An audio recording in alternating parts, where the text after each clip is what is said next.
গত দুটি অধিবেশনে পার্লামেন্ট তো শুধু 1971 সাল 1924 সালের মানে পাল্টাপাল্টিতে রয়ে গেল। জনস্বার্থ সম্পর্কিত, রাষ্ট্র সংস্কার সম্পর্কিত কোনো আলোচনা কিন্তু হলো না। তো সেই জন্যই বলছি যে এখন এই যে বর্তমানে দাঁড়িয়ে আমরা যদি আবারও 2024-এ থাকি, 2024-এর আগে 15 বছর 8 মাস ক্ষমতা ছিল, তাদের যা দেওয়ার তো তারা দিয়েছে। জনগণ তো খুব মানে আকুল হয়ে তাদেরকে আবার ফেরার জায়গায় নেই। তাদের দিক থেকে যা পাওয়ার, তাদের যা দেওয়ার, তাদের তো দেখেছে মানুষ। ওই 15 বছর আলোচ্য বিষয় ছিল 1971 সালে অমুক দল কী করেছে। সমস্ত ভিন্ন মতাবলম্বীদের তখন জামাত শিবির ট্যাগ দেওয়া হতো।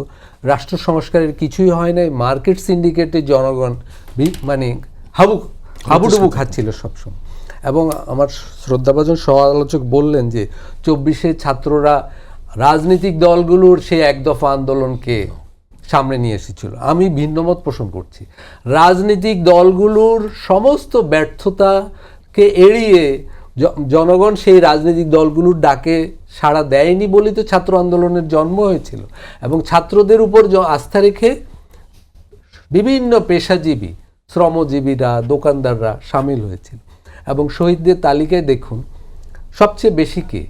সবচেয়ে বেশি হলো যাত্রাবাড়ি, আশুলিয়া, গাজীপুরের শ্রমিকরা। তো এই যে গত 2 বছর এবং এই নতুন পার্লামেন্টের 5 মাস শ্রমজীবীদের জন্য একটা কোনো সুবিধার কিছু হয়েছে? মজুরি বেড়েছে?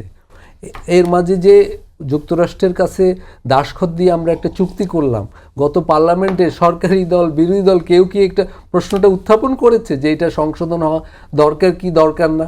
তার মানে জনজীবনের প্রয়োজনীয়, জুলাইয়ের প্রত্যাশার জন্য জরুরি মৌলিক সংস্কারগুলো কিন্তু আমরা এড়িয়ে যাচ্ছি।